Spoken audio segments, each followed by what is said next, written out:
Okay, Jess, so you always tell me you don't like that you're not really a big enough part of the opening bits. Oh, I do? So this week when we get started, I'll give you a setup and then the rest is up to you. You just take that however you want.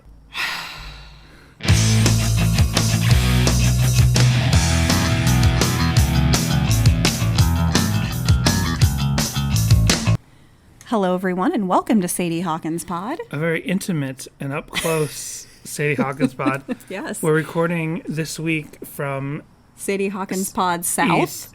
Southeast, which we haven't done since Don't Blink. Right. That's technically true. We have, and when we recorded Don't Blink, we recorded at your parents' house. Right. But we had a different microphone then. We bought our second microphone. We bought a Blue Mini. Yeah. And we're like, oh, we can just record together on that. Well, no, it turns out you got to get real close up. So our other in mic, each other's faces. we have 4 settings, and we can do where we sit across from each other. And this one is just cardioid and omnidirectional. And I did not want to go omnidirectional. We're also doing this on the porch. We're having a nice porch session. I don't know if you can pick all up the wind chimes and the crickets and the coyotes and the narwhals and all this stuff out there. But we are on the water, so it's possible. Yeah. So welcome back. Merry Christmas. Happy New Year. Yes. Christmas is now in the past. Happy Kwanzaa. Happy Kwanzaa, I guess. It was just the other day. It was the other day. Of course I knew that. Happy Hanukkah. Happy Hanukkah. And Happy New Year, because this is our special Happy New Year's episode. Happy New Year. In which we do The Rest Is Up to You. Because, man, the rest is up to you. Hey, God got you this far into the year. The rest is up to you. Yeah. So let's see. I'm so thrown off because we're not sitting across the table looking at each other. Yeah. We're sitting side by side like we're driving in a car. So I took my bracelet off because it's making a lot of noise. Top of the show business. If this episode has that different energy, now everybody knows why. Yes. We're cuddling. We're just like shoulder to shoulder. Dancing cheek to cheek. Cheek to cheek, giving each other little pod kisses. Little pod kisses throughout the episode. Gonna sneak a little pod kiss. You're a pod kiss. So yes, we have voicemails. We have multiple voicemails. Next week we're doing Kojak. So next week is a nice all work and no play exclusive episode where we'll probably have nothing to talk about. So maybe I'll save one of these voicemails for then.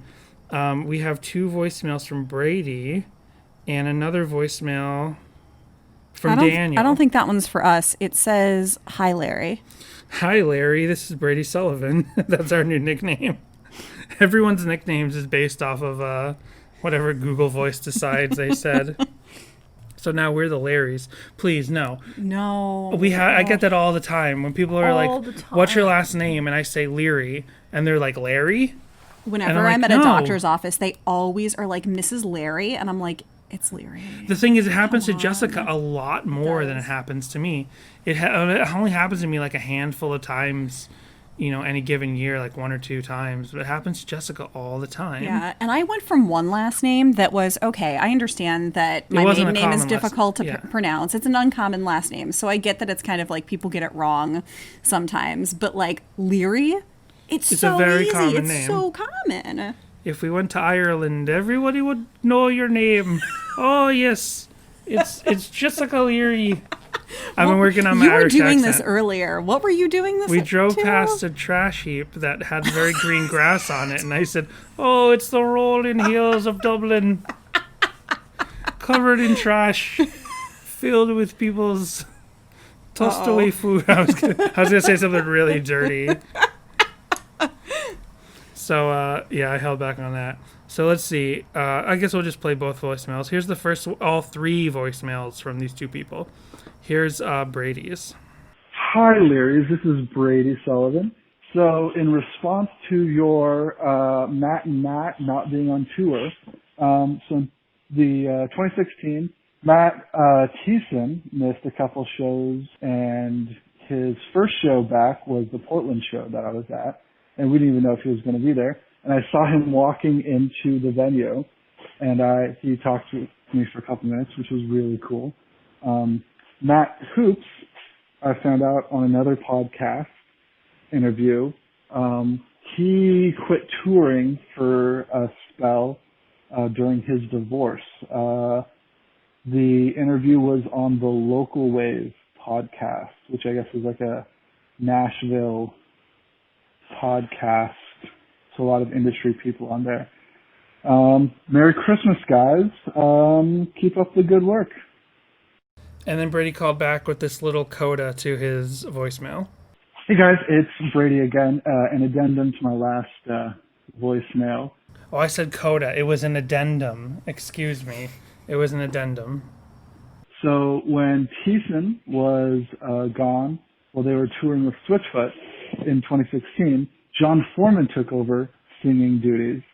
And I'm really disappointed in myself because the night before they played in Portland, they were playing in Eugene.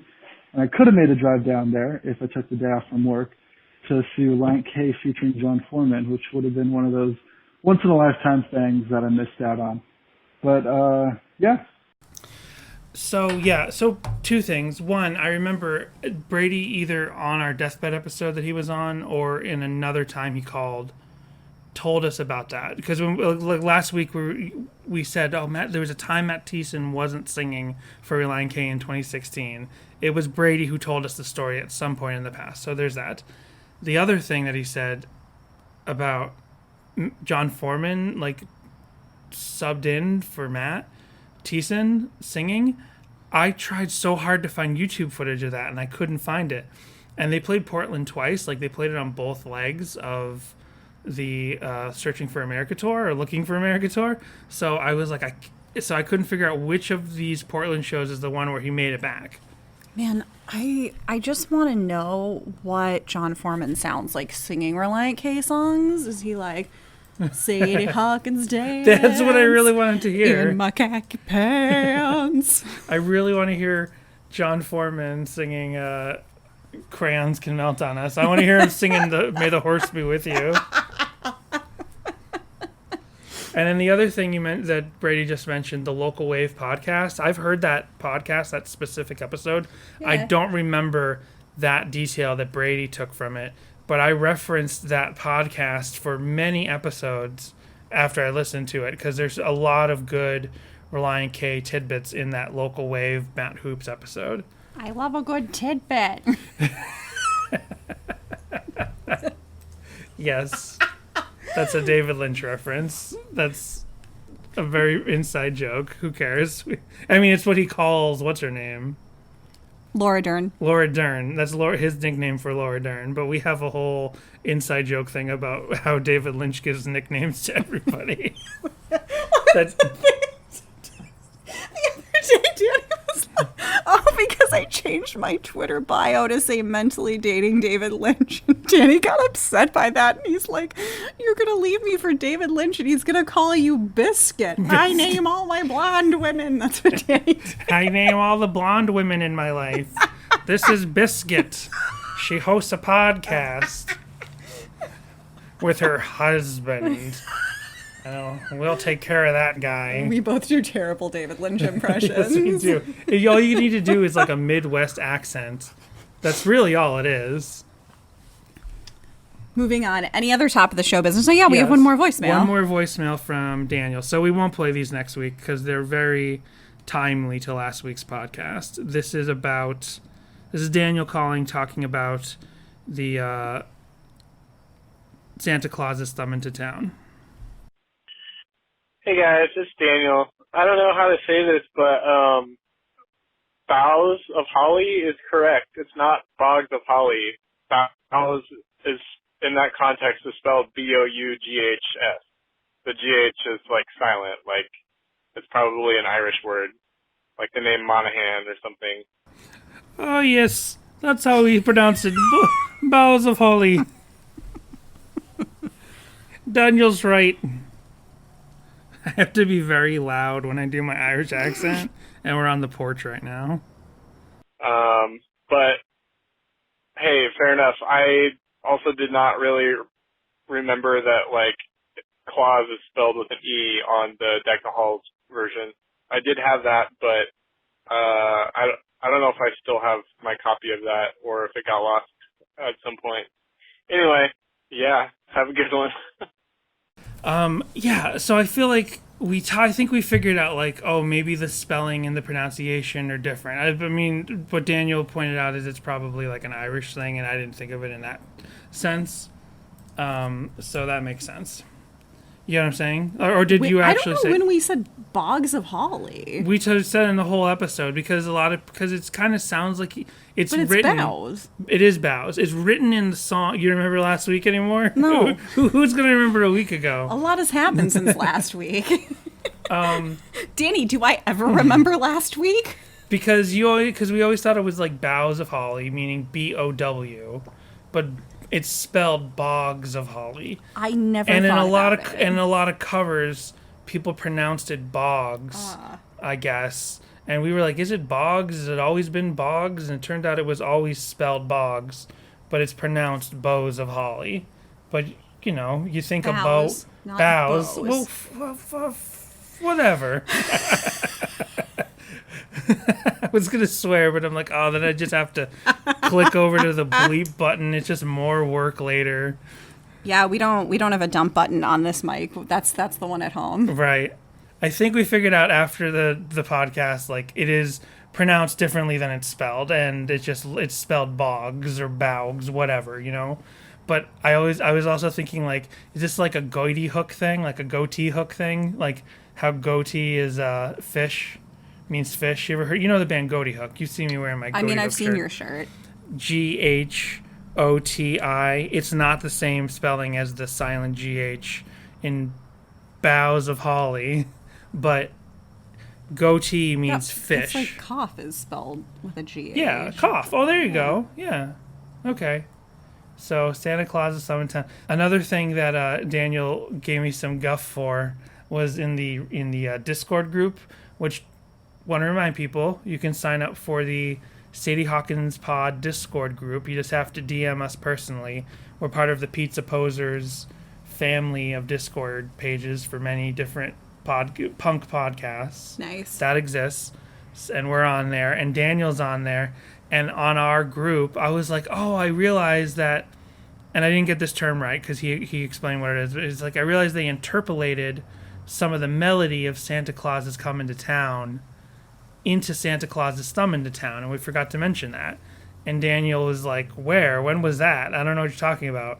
And I'm like, I don't know. That's in the past. That's an old song. We're never going to think about that song again. But then David Park jumped in, and he's like, I think you're thinking of the fact that they used part of the melody of Jingle Bells in it. And that's not something... They use part of Jingle Bells towards the beginning of the song, melodically. They interpolate part of Jingle Bells in there. And I was like, okay, there you go.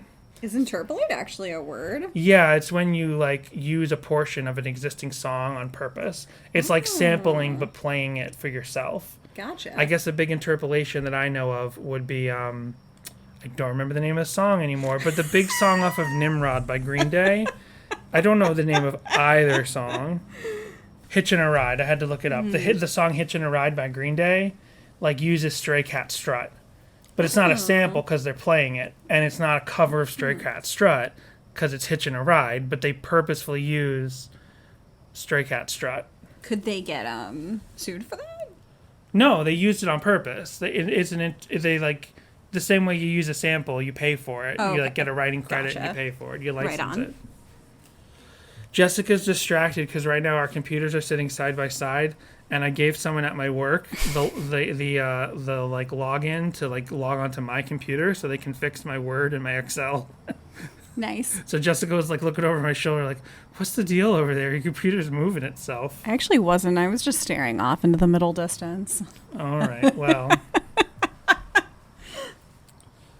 So the rest of the podcast is about the rest is up to you. So I don't know, why did I pick this song? I just wanted to pick a sort of not well discussed song off off the second or third album. That was my goal. And we haven't done Anatomy in a minute. Yeah, we haven't. So that's why I picked this one this week. Well, one thing that I can interpolate, or whatever you said, is that the opening guitar riff is literally K-Car. Oh, is it? Yeah. And then the second half, I was going to say, is basically Balloon Ride. Like the whole outro section is not exactly like Balloon Ride, but it's the same idea as Balloon Ride, but breaking out into the acoustic guitar and making it more like worshipy. So here's the beginning of The Rest Is Up to You.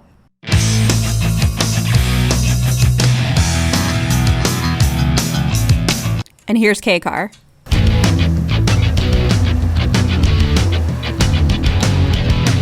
Oh, yeah.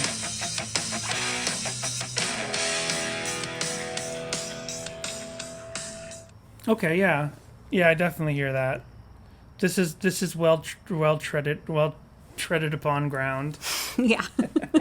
You mean Relient K sort of repeating some of their riffs?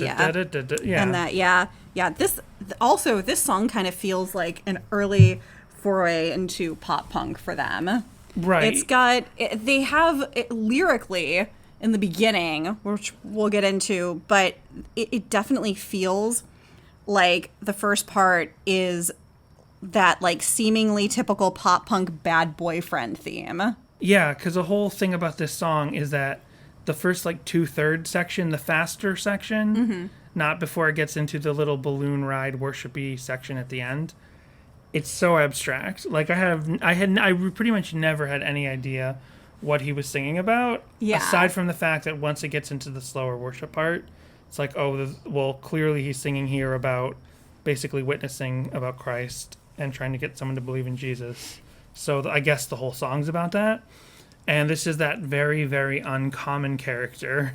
This is the Gold Freddy of Matt Thiessen themes, the abstract Matt Thiessen, the like inability to even like really comprehend easily what he's singing about. The only other time I felt like lyrics were this abstract was Where Do We Go From Here? Yes. But then in hindsight, I figured out that that's probably about his relationship that leads up to Forget Not Slow Down. Right. That's more of a poetic sort of abstract, whereas this feels like a very early sort of attempt at that, maybe. Yeah. The lyrics aren't my favorite overall in the beginning, middle, or at the end where it kind of veers off. And the song is also a little too long. Like I think you said, or at least you told me, that it should be split up into 2 songs. This and song's totally way too long. It kind of has the feeling to me of a first draft. Like maybe it is just an early song that didn't make it on the self-titled or even the demo. It's just the lyrics are a little too... I don't want to say juvenile, but I just want to say, like, early. The lyrics aren't young. good. The lyrics aren't good. I'm sorry. I'm going to say it. I have seen people commenting about what a great song this is, and the thing is, I do really like the music of this song, and I'll talk more about that in a minute. But these lyrics aren't great. When it's like, I want to tattoo your mind. I don't mind that line. I actually like. It's weird. It's weird and not really a Relient K line, but I'm okay with it. It feels. I mean, that does feel like a pop punk lyric right there. Right. If I've ever heard one. But I do like the lyric, to defeat the wheat, go against the grain. Right. I do like that. I get the symbolism and the wordplay we're doing there, but that's about it.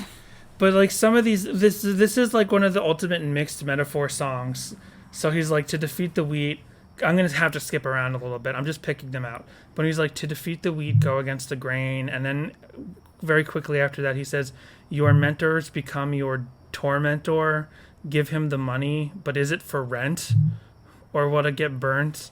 For the like, what the hell? What's going on in these lyrics? And then, I know, but what will I do? The rest is up to you. This speech is merely words.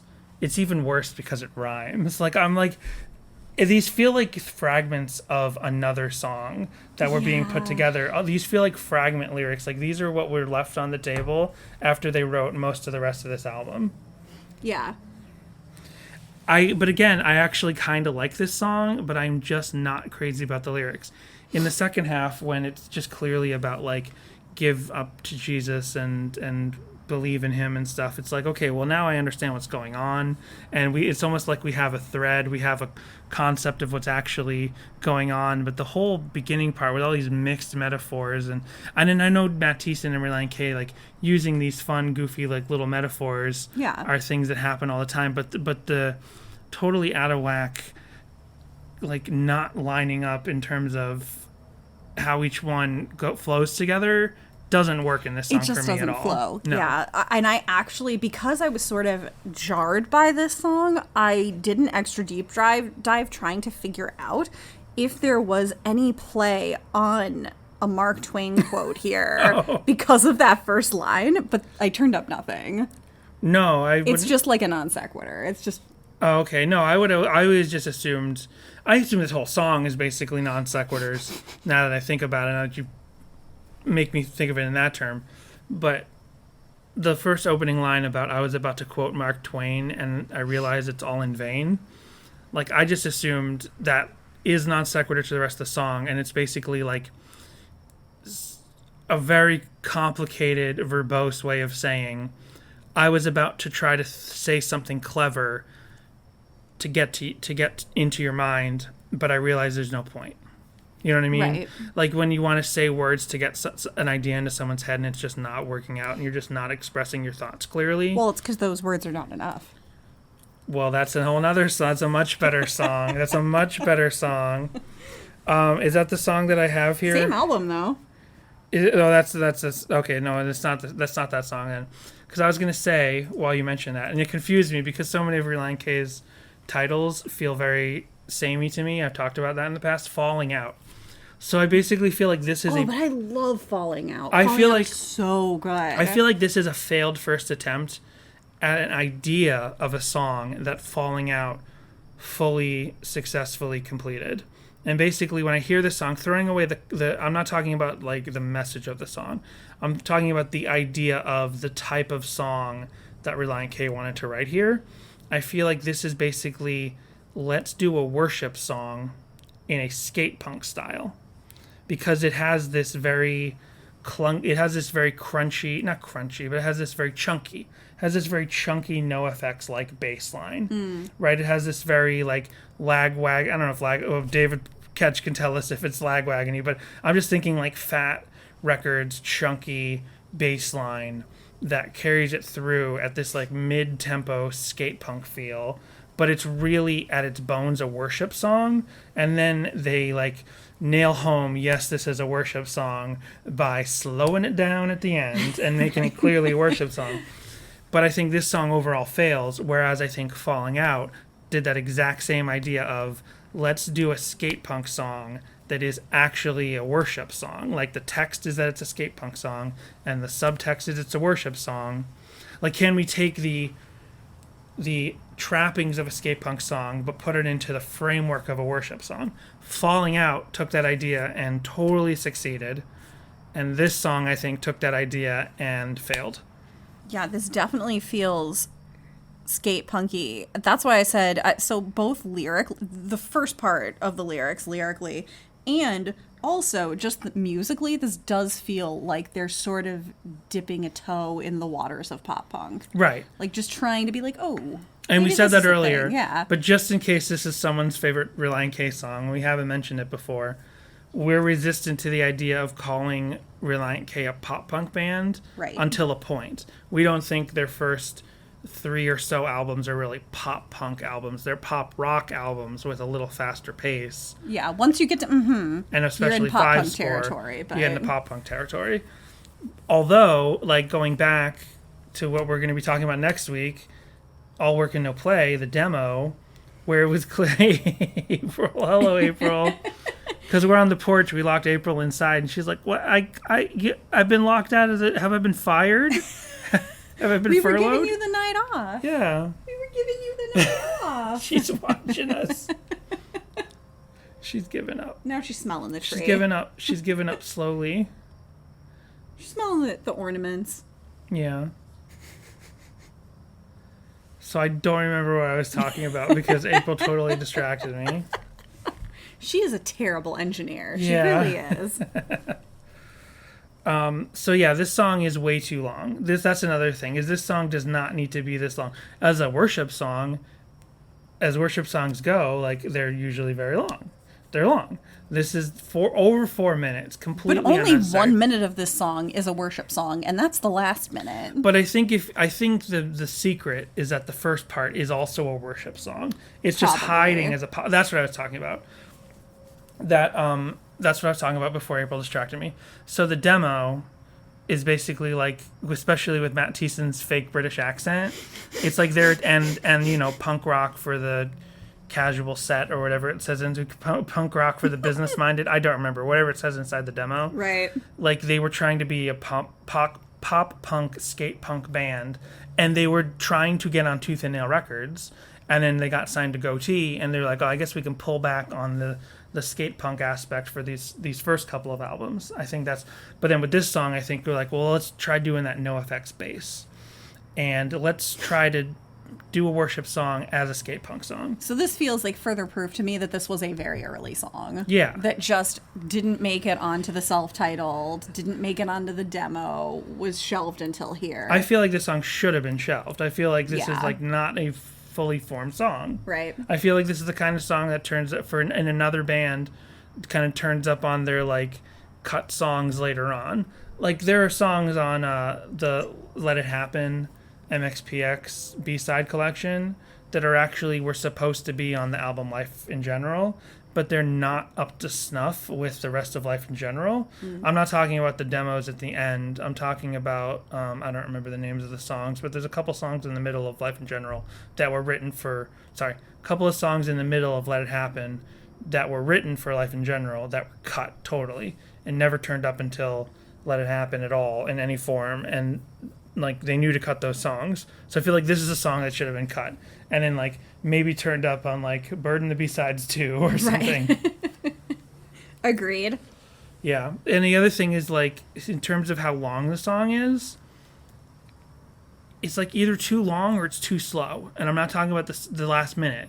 Like, it's a mid-tempo. There's these mid-tempo NoFX songs like Drugs Are Good. Nightcore. Yeah, make it Nightcore. Just speed the whole thing up. Like, the first part should have been a lot faster, and you would have probably cut a good 20 seconds from that runtime, and it wouldn't have affected, maybe it even would have helped when you slow it down to the worshipy part. Maybe even the worshipy part should have been a little faster.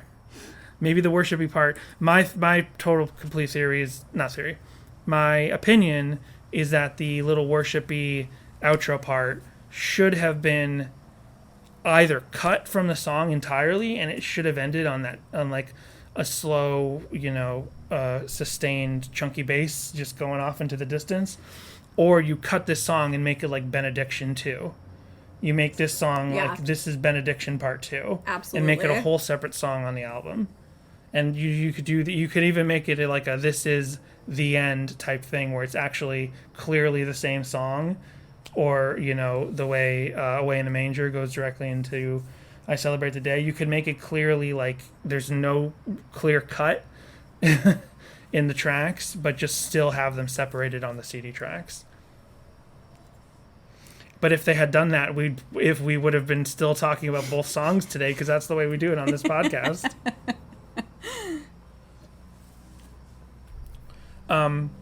So I really think that this song is probably inspired by that like mid-tempo NoFX sound and style, which was very early 2000s, late 90s thing that they did, like the Thank You for So Long and Thanks for All the Shoes era. And I'm even like, maybe this is like a mini Decline. I actually don't know if that lines up into, because there's like all of these fading sections into other little parts, and I don't know when the Decline came out. Hold on. 1999, yeah, so it totally works out. The Decline was like a 20-minute song that NoFX wrote, but it's really just a bunch of songs jammed together. And this is a bunch of songs. This is like 3 songs jammed together. And so I think that this was like a mini Christian worshipy Decline. If you just put like, if you wrote 5 more of this song, you'd have a 20-minute song. Over 20 minutes at that point. I don't do math. I'm not an accountant or something.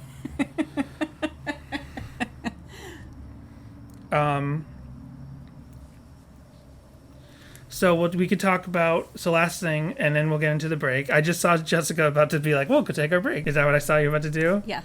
Before we do that, we have to talk about the gold version. Oh, that's right. Yeah, and you can just take my word for these. I'm not aching to play them all back to back. Right. Because I listened to the gold version and the non-gold version, and it actually took me a while to really suss out the differences because they did sound very similar. But once I heard them, they were night and day.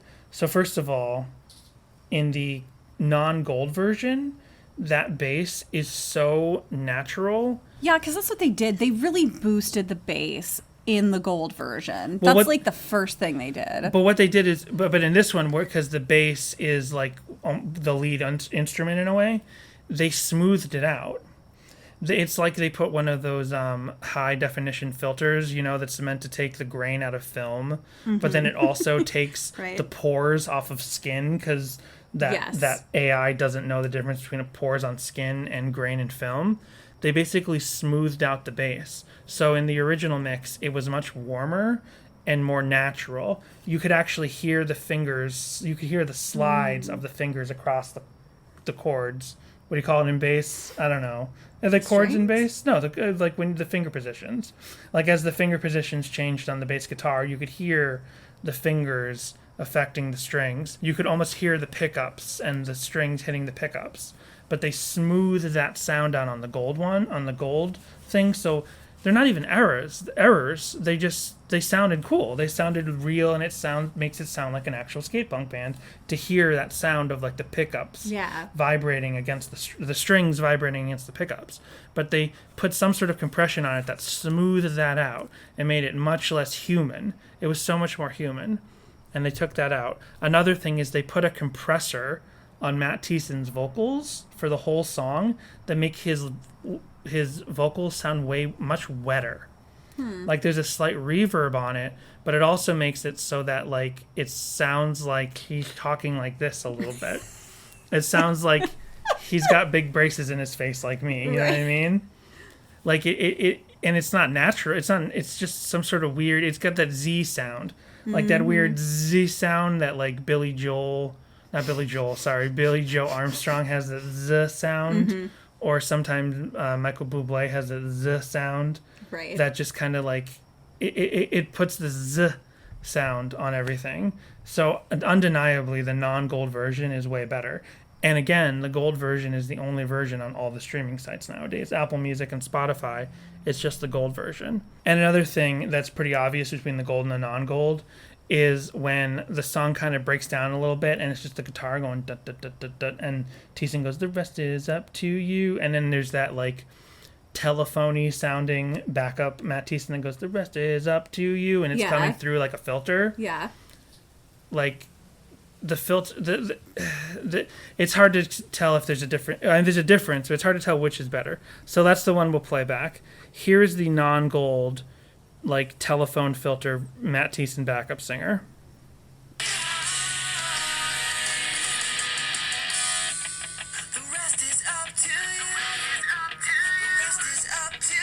Okay, so there's that, and here's the gold version.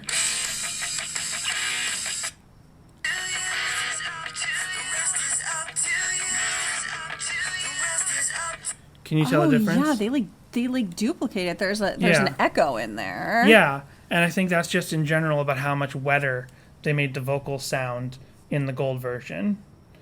And they pulled the vocals kind of up front over the instruments, and they, like I said, they smoothed out any human element to the instruments.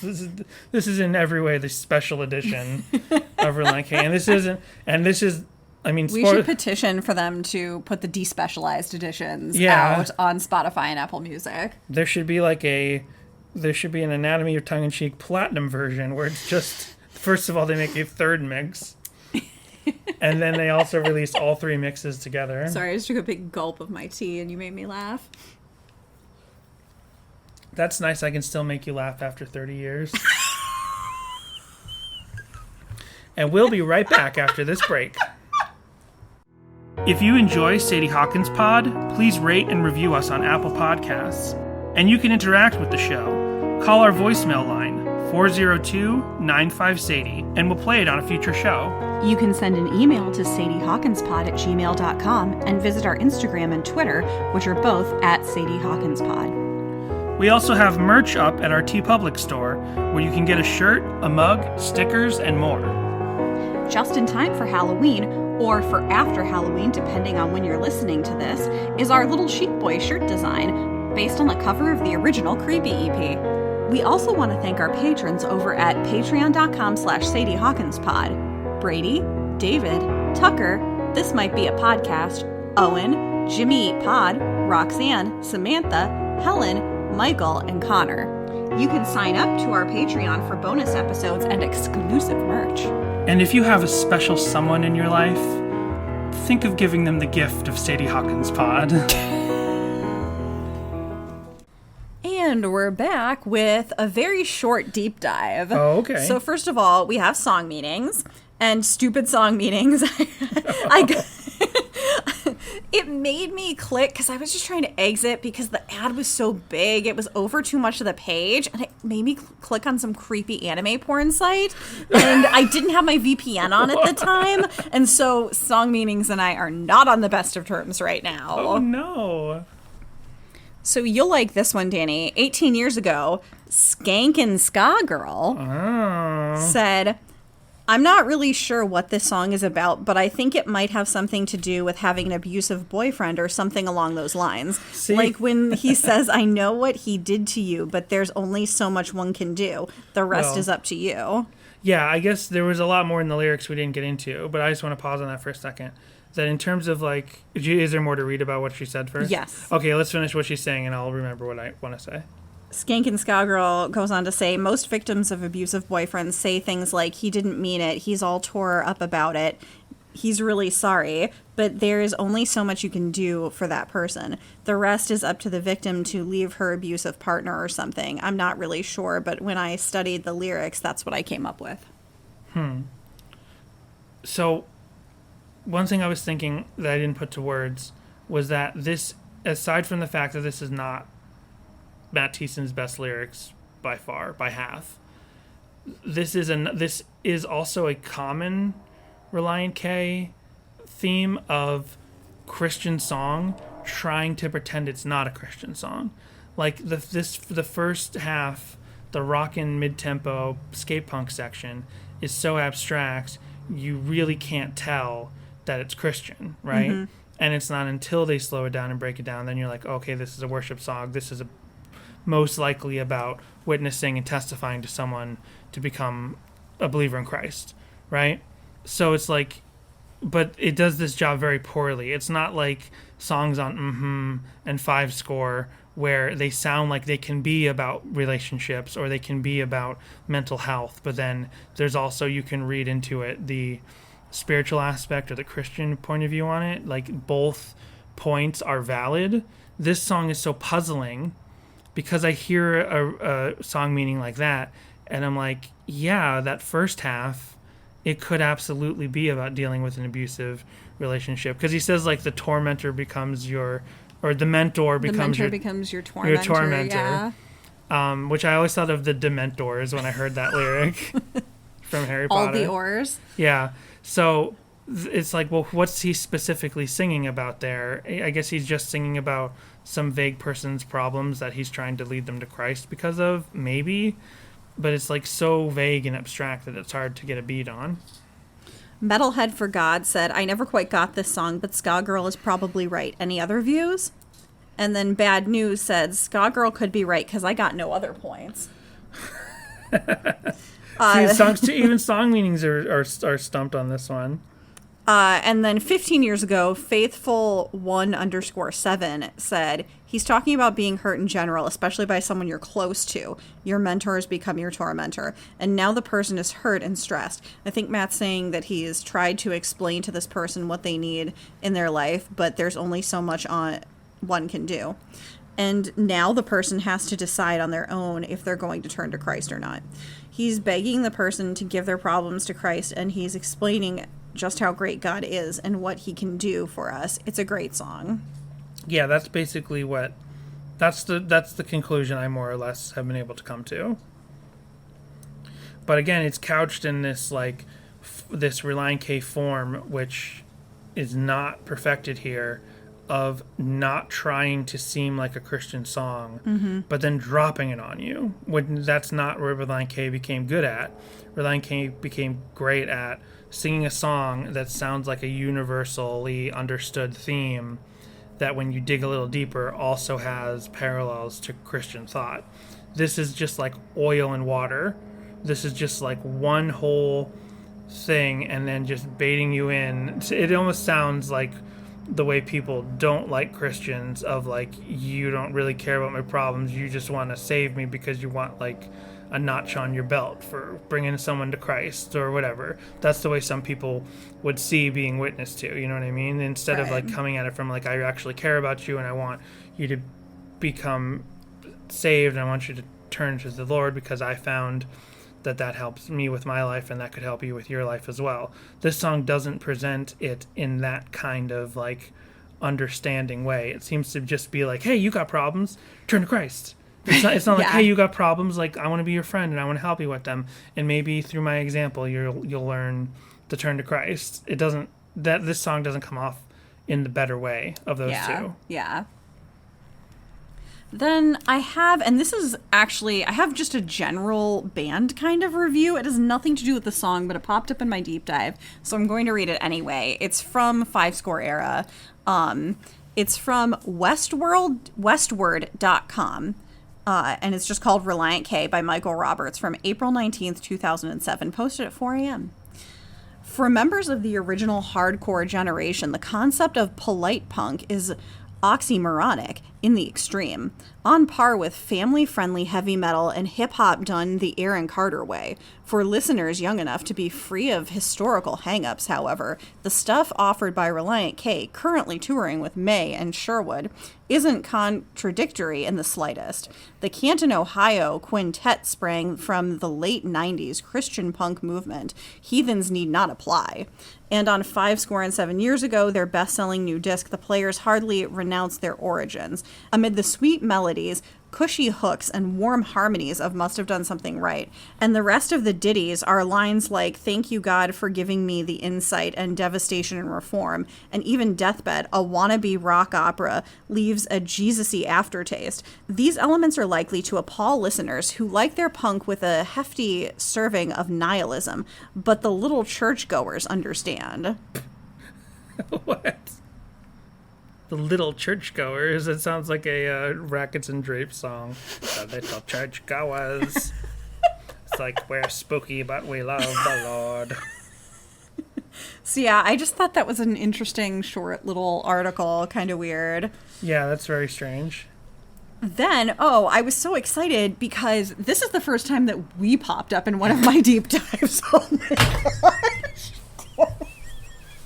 Danny just did a spit take and shot water all over his computer.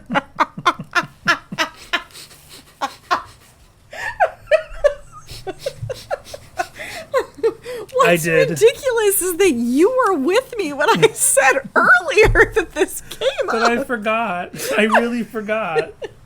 So our Podbean page popped up this week in my deep dive. I don't know why that made me laugh, but it did, and I did a spit take on my computer. Luckily, it missed it just perfectly, so as not to cause any damage. And that's all I have for the deep dive.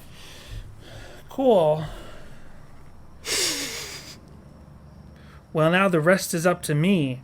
It sure is. As we get into my relatively short YouTube findings. Nice. This is a fan music video, an FMV, Ooh. as they're known as. This is by Crazy Squirrel 99 on YouTube. Sick name. This is nice and cozy, sitting side by side while we do this. I don't have to We can share the screen. We can share the screen. Maybe this is how we'll always do the podcast, side by side, sharing little podcasts. So this was uploaded 12 years ago by Crazy Squirrel 99, and specifically Crazy Squirrel Productions is the name of their their attic production company. They're like teenagers. Sick. And as you do, you come up with a production company name, and that's going to come into play again at the end of the discussion of this video. Nice. So here we just got them on drums in their finished attic. In their finished attic, they're pretending to play the drums, pretending to play the guitar, and then this guy shows up. Oh, wow. And he's basically Liam Gallagher. He's got those round John Lennon-esque glasses, and he's got a bowl haircut like he's in Oasis. And he puts down a book. He's wearing, like, a sport coat with just a white t-shirt underneath it. So I wonder if, like, Crazy Squirrel Productions loves Relient K. Oh, they certainly do love Monster Energy drinks, that's for sure. But Oasis is what they see as, like, the pinnacle of cool. So he's just talking as this Oasis Beatle-y looking, like, specter sitting in this kid's room. And in the kid's room, there's this other blonde boy laying on the bed, like, disheveled and sad, covered in Monster Energy drinks. And then we cut back to the pseudo band lip syncing. And look at this creative shot. Whoa, it's like a tracking shot. It goes around him and then it goes back the other way. There's this moment. And the kid in the bed points at himself. There's strange, like, art. Like me? There's an art to this video, as badly compressed as it is, and as amateurish as it is. There's a strange art to it. Yeah, and he points at himself. It's like, me? The rest is up to me? And then the bowl haircut dude points at him like, yeah, you. When they cut to the band pretending to play, it keeps throwing me off that this one kid has like a bandana tied around his head, like a neon green bandana with he looks like a Hanna-Barbera character. Yeah, held in place with, I don't know, something. I can't tell what that is. The song is so long. That's the most timid drum playing I've ever seen. Like, Mom's gonna come and yell at us for the third time for not Mom, quiet. we're making our FMV. I think maybe he's supposed to be a doctor. Oh. I think that's supposed to be like, okay. They're clearly using their laptop to shoot this, though, because when the kid in the sunglasses leaned forward, you could see the reflection of a laptop. Yeah. And the video in his shades. So I think the story of the video is one of two things. Either he's supposed to be in a therapist's office, and the Liam Gallagher type character is a therapist or a psychiatrist, and the bedroom bed that he's laying on covered in Monster Energy drinks is supposed to be like the bed you lay on when you're talking to your therapist. But then again, he's covered in Monster Energy drinks, so you don't cover yourself in your vice when you go to see your psychiatrist. Maybe it's the deathbed and the other guy is Jesus. Oh my gosh. Is The Rest Is Up to You a midquill to Deathbed? So, or the second thing I think is that there's just like some sort of like spirit of Christmas past that just looks like Liam Gallagher, that looks like a teen boy dressed as Liam Gallagher. And he's just there telling this kid, like, hey, get up, shake those Monster Energy drinks to the ground, and get out there. There's plenty of fish in the sea. There's a nice crotch shot of these young kids. And whoa, he pointed to the camera. And Jessica, he let you know that the rest is up to you. Well, this is a mystery. I can't figure out who did it. Can you? Well, I'll try. It's my job. Remember that? The Simpsons? Okay.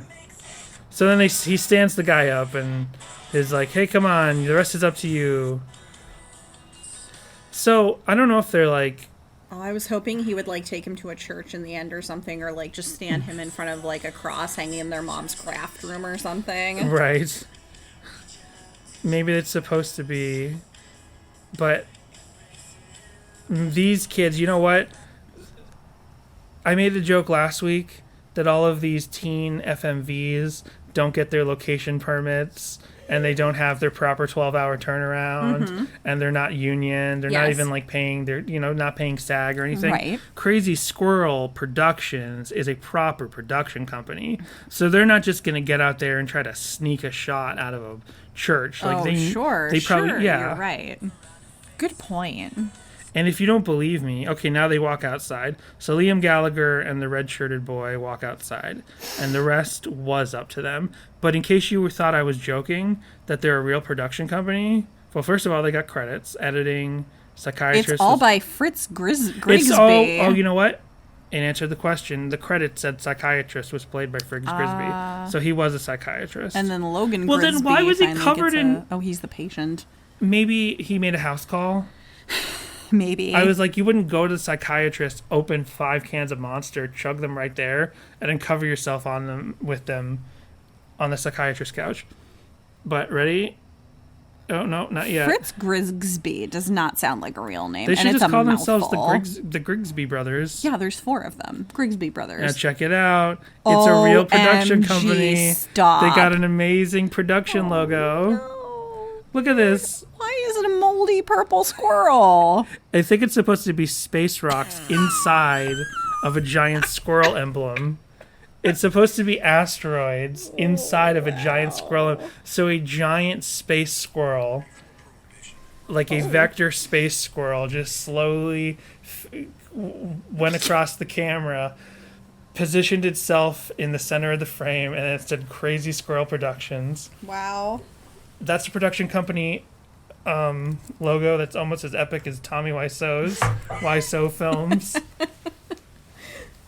So then we get to go back to the pre-Labor Day bonanza with Where Titans Fall. We last saw them with we last saw them on their cover of Trademark. We're back to one of our... This is it too. This is it. They only did, or at least they only uploaded 2 Relient K covers. They did a couple other songs for the pre-Labor Day bonanza, but this is the last Relient K cover that we have to talk about. So reminder, this is like... I don't think we mentioned it last time, but they're like an all-black group of teenagers, and they're playing in a parking lot, which we couldn't decide if this was some sort of camp or like just like an apartment building or like a church with a large yard or something. But like across the way, across this giant green field was like Allentown or something in the background, right. Like factories and old buildings and stuff. Yeah, I remember them now. Yeah, the camera was on the awesome. other side. They're playing alongside a soccer field, and there's like a lot of people from the community are here to watch them play in a parking lot where the parking lot meets the grass. Where the parking lot meets the grass would be a great album title. Or a good emo band name. Yeah.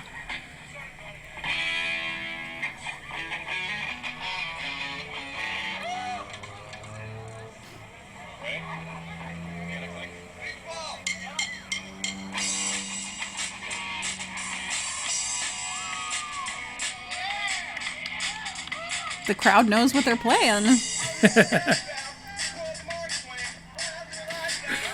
Oh, man. The lead singer just took a beach ball to the face.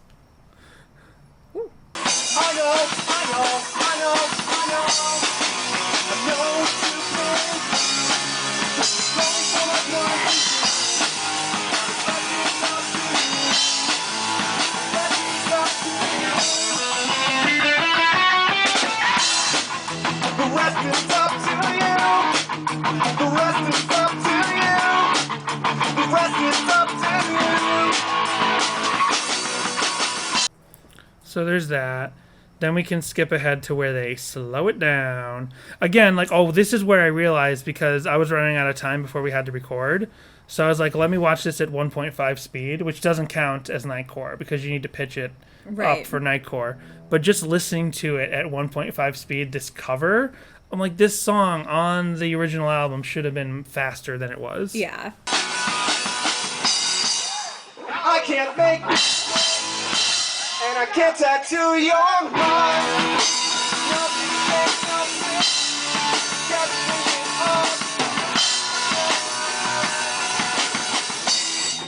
Okay, there's a couple different bridges in this song. Again, I'm talking about the structure of the original song, not Where Titans Fall's cover. We're 2 minutes and 48 seconds into the song, and there was 10, 15 seconds of Where Titans Fall kind of messing around, getting ready to play. Mm-hmm. So we're 2.5 minutes into the song where like the cool bridge comes in. This song is way too long. Yeah. The rest is up to you. The rest is up to you. The rest is up to you.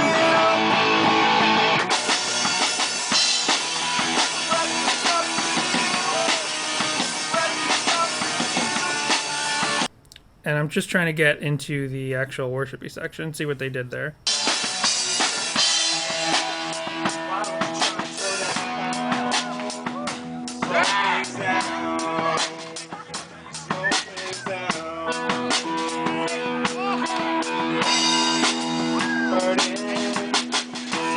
now. Burning.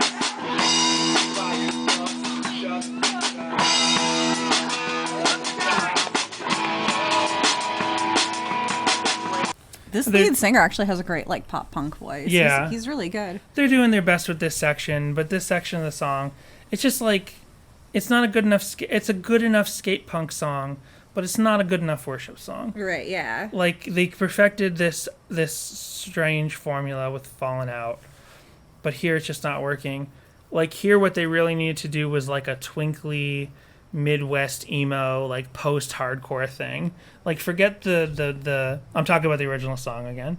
Forget the like balloon ride, acoustic guitar driven, slightly changed outro coda section. Like, give us a twinkly, like Midwest emo, like, I don't know, some sort of like Appleseed Cast, like real artsy post-rock thing.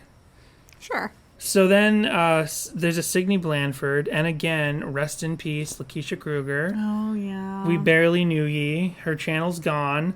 All we have left when it comes to stock music that's labeled as Relient K music is Signe Blandford, and they're not as good as Lakeisha Kruger had a way better stock music library, falsely labeled as Relient K music. So I'm not even going to play Signe Blandford. You're nothing to me, Signe. Instead, last thing we have here is our very own listener, Beatrice. Sweet. She did a Rave DJ upload. Oh, nice. And we haven't talked about and done Rave DJ in a long time. Yeah. And somebody had sent me a list of Rave DJ stuff that I keep forgetting to actually talk about. They sent it months ago. Rave DJ is so much fun. It was, where is it? It was Tucker. Back in July of last year, Tucker sent me a whole list of rave DJs he put together after we were originally talking about rave DJs. Man. And there's some Relient K stuff in here. So I hope I didn't miss any of these songs. Well, we already did some of, okay. So some of Tucker's rave DJs are he mashed up the original and the Relient K cover of Dr. Worm, which is a mess because if you try to mash up two songs that are literally the same but by different people, Rave DJ doesn't really know what to do. Then he mixed up Empty House and Some Crazy Bastard Wants to Hit Me by the Mighty Giants, which is a great idea because both those songs have that heavy vocoder, what's that thing called? Auto-tune vocals in them. Then he mashed up Chapstick and All-Star. Well, now that I'm finally circling back to these, Oh, it was this July. It wasn't July 2019. Oh, Sorry. good. It was this July. So it's been 6 months. So we're getting back to the 6 months later. Maybe in another 6 months we'll actually play them. He must have done something right versus I Am the Love Addict, which I'm not sure who sings that.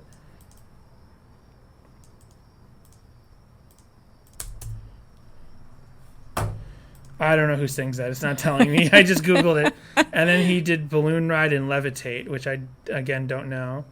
PTL and Nothing. I don't know all these songs. And these are all. I think PTL might be the only one that we've done. We've done, yeah. Yeah, since this list was, since these rave DJs were put together.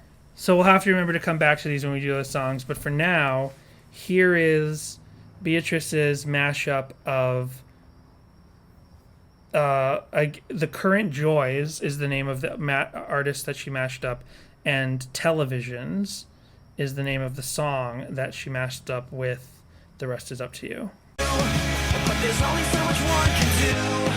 Now the rest is up to you. The rest is up to you. The rest is up to you. The rest is up to you.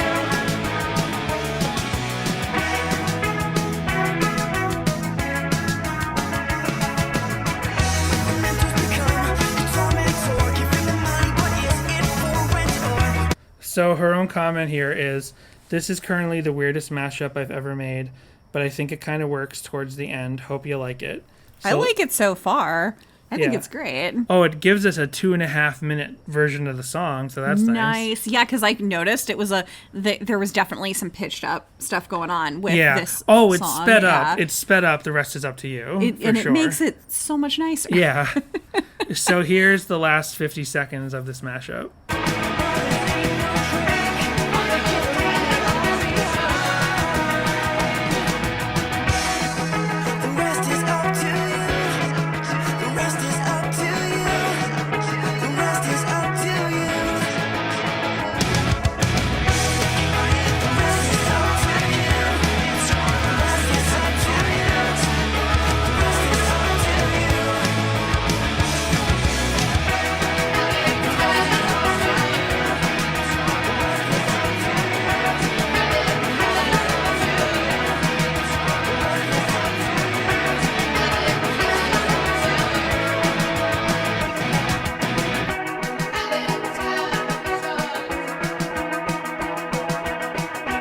I dig it.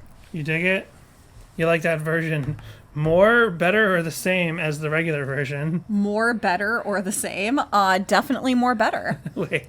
Less, more, or the same as the real version? More. You like that version more? Well, there's a similar question we'll ask in a couple of seconds, but I guess that's the whole song. That's the whole song to discuss. That is, the rest is up to you. So what's the rest of this podcast up to? The rest of this podcast is up to you telling me if you like the rest is up to you less, the same, or more than before we started this podcast. Less. That's the same for me. I also like it less than more than the last time I listened to it. Yeah, because when I think about this song, like, I thought I liked it. I thought it was like, oh, it's like a mid-tempo skate punk song. Right. I kind of forgot about the balloon ridey worship part at the end. But basically, this is coming down to being the same for me as Breakdown, where I loved Breakdown, having listened to Relient K since the first album. Like, I thought I loved Breakdown. And then when we broke it down on this podcast, I was like, no, Breakdown's way too long. It needs a minute cut out. The VeggieTales version is actually superior. So in this case, I wish there was a VeggieTales version of The Rest Is Up to You, because I don't think this song isn't offensive in the way that, like, Marilyn Manson, or the one about the beer and his friend from college. I'm not required to remember the names of other songs than what we're talking about. What have you been doing lately? I got that on my own. I didn't even look it up. So this isn't like a what have you been doing lately or a Marilyn Manson Ain't My Girlfriend where it's like offensive. It's just not a great song overall compared musically to the rest of their catalog. Yeah, or lyrically. For sure. Yeah. I would much rather hear a jam that is sort of like... Would you rather hear That's My Jam? Yeah, I sure would. That's what we're doing next week. Just kidding. But we are doing that soon. Next week we're doing Kojak. So we got to watch some episodes of Kojak. Oh, wow. Nice. What was his catchphrase? Give me a kiss, baby. I'm Kojak. What? Was that his catchphrase? I don't know. He had a catchphrase. I've never seen it. I mean, we'll talk about it next week, but Kojak. Well, you look that up. I want to remind you all to stay safe out there. Stay healthy. That's right. Yeah, and this is a good outro line. So Kojak, for those who don't know, we'll talk about it next week. Oh, wow. Popular 70s fictional television detective. It was a detective show, and his famous catchphrase was, "Who loves ya, baby?" And coochie coo. Oh, weird. So we finally got an outro line after over almost a year and a half. Who loves you, baby? Coochie. I say who loves you, baby, and you say. We'll switch off every week. Okay. Ready? Who loves you, baby? Coochie coo.